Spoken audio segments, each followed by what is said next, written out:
இன்னைக்கு independence day 78th year வந்துருச்சு. But still இந்த இண்டிபெண்டன்ஸ் டே இருக்குன்னு சொல்லி நினைக்கிறீங்க அப்படின்னா கண்டிப்பா கிடையாது. Especially for women, crime rate against women day by day increase ஆகிட்டே தான் போகுது. எல்லாருக்கும் தெரிஞ்சிருக்கும். இப்ப ரீசெண்டா ஒரு 4 days முன்னாடி லிட்ரலி ஒரு டாக்டர் பத்தி என்ன உங்களுக்கு தெரிஞ்சிருக்கும்னு சொல்லி எனக்கு தெரியல. நான் சின்னதா ஒரு விஷயம் சொல்றேன்.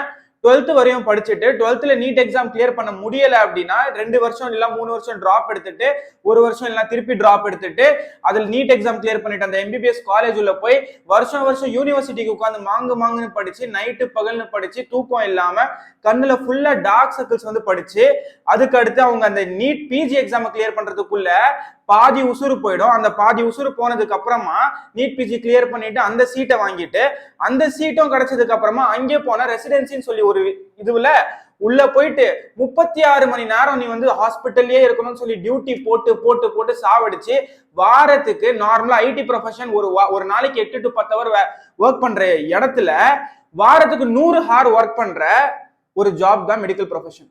இந்த மாதிரி ஒரு ப்ரொஃபஷன்ல போயிட்டு அவங்க ஜஸ்ட் நடுவுல கொஞ்சம் ரெஸ்ட் எடுக்கலான்னு போயிட்டு ஒரு செமினார் ஹால்ல தூங்கும் போது அவங்கள ரேப் இல்ல கேங் ரேப் பண்ணிருக்காங்க. என்னது கேங் ரேப்? நார்மலா ஒரு மேலோட சீமென் பாத்தீங்கன்னா 15 grams தான் ரிலீஸ் ஆகும். ஆனா அந்த விமனோட பாடியில literally it was 150 grams semen was there. And அவங்களோட கண்ணுல ஃபுல்லா வந்து கிளாஸ் துண்டுகளும் அப்புறம் அவங்களோட கிரிடல் போன் உடஞ்சிருக்கு, ஹிப் போன் உடஞ்சிருக்கு, தட் இஸ் ஹிப் போன். இது தவிர வந்து உடம்பு ஃபுல்லா கீரல், இது அப்படியே சூசைட்னு மாத்திருக்காங்க. இத ஒரு மெடிக்கல் ப்ரொஃபஷனுக்கு தானே ஆச்சு அப்படின்னு சொல்லி தேர் ஆர் பீப்புள் நான் மெடிக்கோஸ் இது இங்க மட்டும் தான் இதெல்லாம் நடக்குதுன்னு சொல்லி நினைச்சிட்டு இருக்கீங்களா? இது தவிர டெய்லி ஒரு ஹாருக்கு மூணு females are being raped in India. இதுதான் நம்மளோட கண்ட்ரியோட ஒரு நடவடிக்கையா போயிட்டு இருக்கு. இப்போ ரீசெண்டா டெய்லி நியூஸ் வந்துட்டு இருக்கு. பட் யாராச்சும் இதை பத்தி வாய்ஸ் எடுக்கிறாங்களா? இப்போ மெடிக்கோஸ் நாங்கதான் வாய்ஸ் எடுத்துக்கணும். ஏதாச்சும் உங்களுக்கு பிரச்சனை நாங்க டாக்டர்ஸ் வந்து பேசலாம். பட் எங்களுக்கு பிரச்சனை யாருமே பேச மாட்டீங்க. மெடிக்கோஸ் மட்டும்தான் ஸ்டோரி, இந்த அதுக்கப்புறமா ரீல்ஸ் இதுன்னு சொல்லி போட்டுட்டு இருக்காங்க.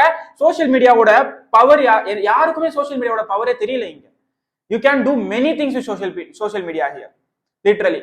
இத பத்தி வாய்ஸ் ரைஸ் பண்ணுங்க. அண்ட் இதுக்கு ஒரே தீர்வு, கிரைம்ஸ் கம்மி ஆகணும்னா லாஸ் இன்க்ரீஸ் ஆகணும். இந்த மாதிரி பண்றவங்களுக்கு அப்பவே they should cut their penis. Literally இந்த மாதிரி ஏதாச்சும் பெரிய ரூல்ஸ் வந்துட்டு இருக்கும் போது இல்ல அங்கேயே மரண தண்டனை கொடுக்கணும். இந்த மாதிரி ஏதாச்சும் லா வர வரைக்கும் இந்தியா மாறாது. டெய்லி இந்த அநியாயம் நடந்துட்டே தான் இருக்கும். தேங்க்யூ. Happy independence day.